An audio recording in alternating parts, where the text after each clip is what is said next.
नमस्कार। Social media पे scroll करते हुए अक्सर कुछ हेडलाइंस हमें रोक लेती है ना। सोशल मीडिया पर आजकल एक कहानी ऐसी छाई हुई है कि लगता है कोई थ्रिलर फिल्म चल रही हो। सोचिए, हनी गर्ल्स का एक पूरा गिरोह, खूबसूरत चालाक लड़कियां और इनका निशाना देश के बड़े बड़े अमीर लोग। ये लड़कियां दोस्ती का नाटक करती हैं, जाल में फंसाती हैं और फिर ब्लैकमेलिंग का एक खतरनाक खेल शुरू हो जाता है। लेकिन हर अच्छी कहानी की तरह इसमें एक हीरो भी है। 2010 बैच के आईपीएस ऑफिसर सिद्धार्थ बहुगुणा। कहा जा रहा है कि उन्होंने अकेले ही इस पूरे रैकेट का भंडाफोड़ कर दिया। और यही वो कॉकटेल है जो किसी भी कहानी को वायरल बना देता है। इसमें देखिए, अपराध का तड़का है, पैसे का ग्लैमर है और सबसे जरूरी एक हीरो। एक ऐसा हीरो जो सिस्टम की गंदगी साफ कर रहा है। ये एक ऐसी कहानी है जो हमें सुनने में अच्छी लगती है। हाँ, एक तसल्ली मिलती है कि कोई तो है जो सही काम कर रहा है। बिल्कुल। ये हमारे अंदर की न्याय की भावना को संतुष्ट करती है, चाहे वो कहानी सच हो या ना हो। सही बात है। और आज हम जिन स्रोतों की पड़ताल कर रहे हैं वो इसी कहानी की परतें उधेड़ने वाले हैं। हमारा मिशन सिर्फ ये पता लगाना नहीं है कि ये कहानी सच्ची है या झूठी। हम ये भी समझेंगे कि असली हनी ट्रैप का अपराध कैसा होता है और क्यों हमारा दिमाग ऐसी सनसनीखेज कहानियों पर इतनी आसानी से यकीन कर लेता है। चलिए इस मामले की गहराई में उतरते हैं और देखते हैं कि सच क्या है और फसाना क्या। और ये समझना बहुत जरूरी है, क्योंकि आज की डिजिटल दुनिया में सच और झूठ के बीच की जो लाइन है वो इतनी धुंधली हो गई है कि पता ही नहीं चलता। तो सबसे पहले इस वायरल दावे को थोड़ा और खोलते हैं। कहानी ये है कि एक बहुत बड़ा ऑर्गेनाइज्ड रैकेट है। ये लोग सोशल मीडिया पर अमीर बिजनेसमैन, प्रोफेशनल्स इनको टारगेट करते हैं। आकर्षक प्रोफाइल वाली लड़कियां उन्हें फ्रेंड रिक्वेस्ट भेजती हैं, मीठी मीठी बातें करके भरोसा जीतती हैं और फिर किसी प्राइवेट जगह पर मिलने के लिए बुलाती हैं। और वहीं पर असली खेल शुरू होता है। कुछ आपत्तिजनक तस्वीरें या शायद वीडियो बना लिए जाते हैं और फिर ब्लैकमेलिंग का सिलसिला शुरू होता है। लाखों बल्कि करोड़ों रुपए की मांग। और बदनामी के डर से ज्यादातर लोग चुपचाप पैसे दे देते होंगे। बिल्कुल, यही तो उनका सबसे बड़ा हथियार है। और फिर होती है हीरो की एंट्री। दावे के मुताबिक आईपीएस सिद्धार्थ बहुगुणा के जब इसकी भनक लगी तो उन्होंने एक सीक्रेट ऑपरेशन चलाया और इस पूरे गिरोह को धर दबोचा। सुनने में तो ये किसी ब्लॉकबस्टर फिल्म की स्क्रिप्ट लगती है। हाँ, बिल्कुल। और ऐसी कहानियों में हम अक्सर सबूत की परवाह नहीं करते। लेकिन सवाल तो यही है, क्या वाकई में इस ऑपरेशन हनी ट्रैप का कोई रिकॉर्ड है या ये सिर्फ व्हाट्सएप यूनिवर्सिटी का एक और किस्सा है? और यहीं पर पूरी कहानी पलट जाती है। हमारे हाथ जो स्रोत लगे हैं वो इस पर कोई शक नहीं छोड़ते। जब इस दावे की गहराई से जांच की गई तो पता चला कि आईपीएस सिद्धार्थ बहुगुणा के नाम से चल रही इस कहानी का कोई पक्का सबूत है ही नहीं। एक मिनट, मतलब कोई न्यूज रिपोर्ट, कोई पुलिस का बयान, कुछ भी नहीं? कुछ भी नहीं। किसी भी बड़े अखबार में, न्यूज चैनल पर या पुलिस की ऑफिशियल प्रेस रिलीज में कहीं भी इस ऑपरेशन का कोई जिक्र तक नहीं मिला। ये तो बड़ी अजीब बात है। बिल्कुल।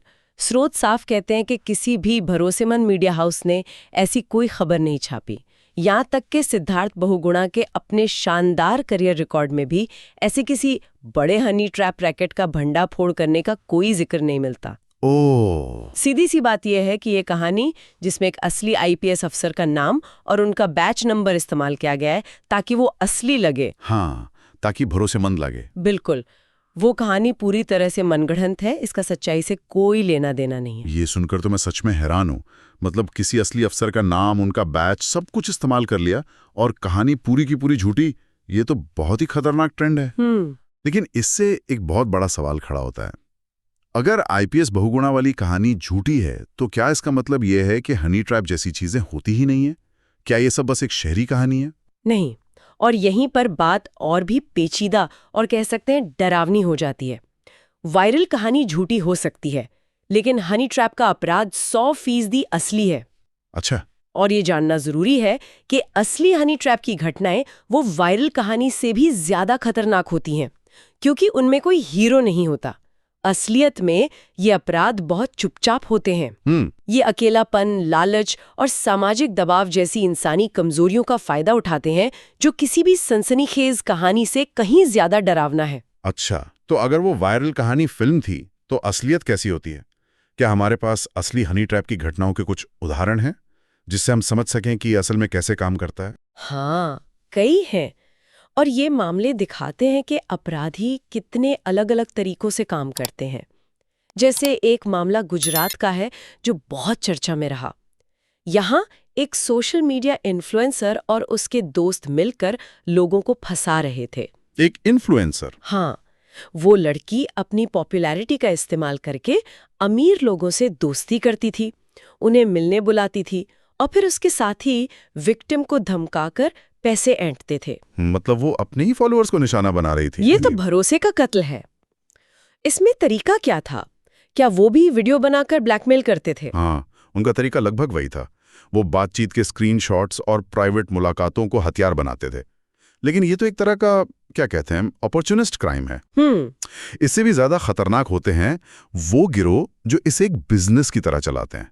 क्राइम ब्रांच ने दिल्ली में एक ऐसे ही पूरे गिरोह को पकड़ा था। ओह, वो बाकायदा रिसर्च करते थे कि किसका बिजनेस अच्छा चल रहा है, कौन अपनी फैमिली लाइफ से परेशान है, मतलब कौन आसानी से जाल में फंस सकता है। मतलब ये सिर्फ अमीर लोगों को नहीं, बिल्कुल नहीं, बल्कि भावनात्मक रूप से कमजोर लोगों को भी निशाना बनाते हैं। बिल्कुल, यही असलियत है।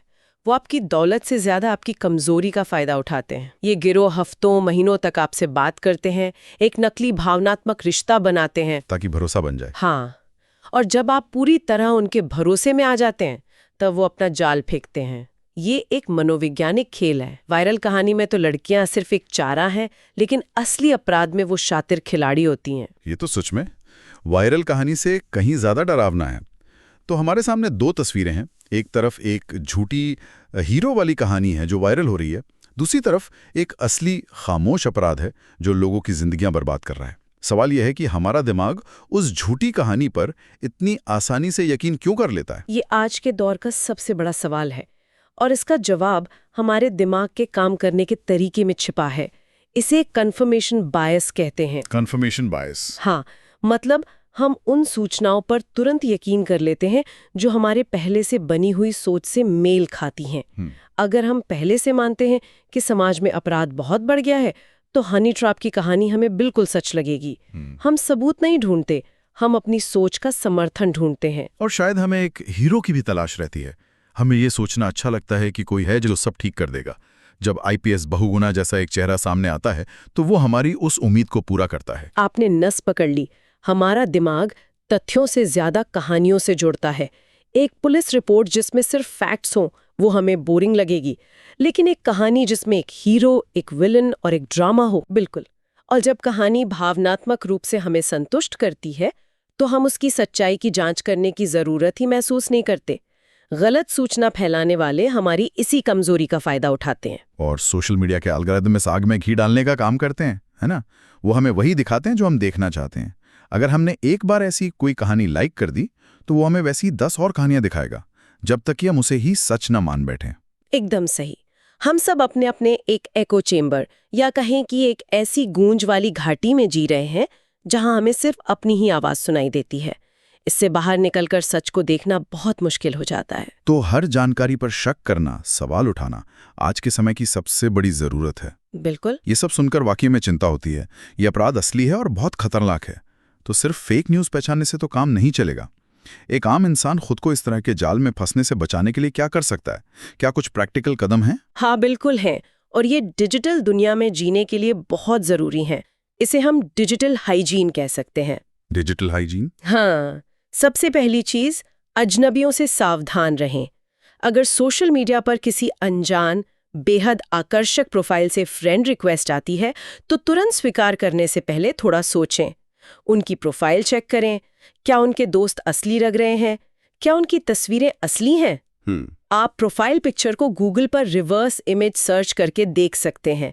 कई बार वो तस्वीरें किसी और की चुराई हुई होती हैं। अच्छा, ये रिवर्स इमेज सर्च वाला आइडिया तो बहुत काम का है। और बातचीत के दौरान किन बातों का ध्यान रखना चाहिए? कोई रेड फ्लैग्स? कई रेड फ्लैग्स हैं। अगर कोई आपसे बात शुरू करने के कुछ ही समय बाद व्हाट्सएप या किसी पर्सनल चैट पर जाने की जिद करे तो ये एक चेतावनी है।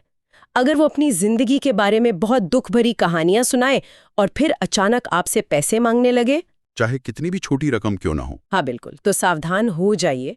और सबसे बड़ा रेड फ्लैग, अगर कोई आपसे बहुत जल्दी अकेले में या किसी प्राइवेट जगह पर मिलने का दबाव डाले। अपराधी हमेशा आपको आपकी घर की जगह से बाहर निकालना चाहते हैं जहां आप कमजोर पड़ जाएं। और मान लीजिए बदकिस्मती से कोई इस जाल में फंसी गया, उसे ब्लैकमेल किया जा रहा है, तब उसे क्या करना चाहिए? बदनामी का डर तो बहुत बड़ा होता है। ये सबसे मुश्किल लेकिन सबसे जरूरी सवाल है। अपराधी का सबसे बड़ा हथियार आपका डर और आपकी शर्म होती है। वो जानते हैं कि आप समाज में अपनी इज्जत बचाने के लिए कुछ भी करेंगे। इसलिए पहला नियम है, घबराएं नहीं और पैसे बिल्कुल ना दें। एक बार भी नहीं? एक बार भी नहीं। अगर आपने एक बार पैसे दे दिए तो ये सिलसिला कभी खत्म नहीं होगा। वो आपसे बार बार पैसे मांगते रहेंगे। तो फिर रास्ता क्या है? सबसे पहले उस व्यक्ति से हर तरह का संपर्क तोड़ दें, उन्हें हर जगह से ब्लॉक कर दें, उनके मैसेज और धमकियों के स्क्रीनशॉट सबूत के तौर पर अपने पास सुरक्षित रखें और बिना देर किए पुलिस की साइबर क्राइम यूनिट में शिकायत दर्ज कराएं। मैं समझ सकती हूँ कि ये कहना आसान है और करना मुश्किल, लेकिन याद रखिए, आप विक्टिम हैं, अपराधी नहीं। चुप रहना सिर्फ उस अपराधी को किसी और को अपना शिकार बनाने का मौका देगा। ये बहुत जरूरी बात है। पुलिस से संपर्क करना शायद मुश्किल लगे, लेकिन चुप रहना उससे भी ज्यादा खतरनाक साबित हो सकता है। तो आज की इस पूरी चर्चा को अगर हम समेटें तो कुछ मुख्य बातें निकल कर आती हैं। पहली, आईपीएस सिद्धार्थ बहुगुणा से जुड़ी हनी गर्ल्स वाली वायरल कहानी झूठी है, इसका कोई सबूत नहीं है। दूसरी, हनी ट्रैपिक असली और बहुत ही गंभीर अपराध है। ये सिर्फ पैसों के लिए नहीं होता, बल्कि ये लोगों की भावनाओं और कमजोरियों के साथ खेला जाने वाला एक मनोवैज्ञानिक खेल है, जिसके नतीजे बहुत भयानक हो सकते हैं। और तीसरी और सबसे अहम बात, डिजिटल दुनिया में मिली हर जानकारी पर आंख बंद करके भरोसा करना बंद करना होगा। खासकर जो कहानियां बहुत ज्यादा सनसनीखेज हों, उनकी सच्चाई परखना हमारी जिम्मेदारी है।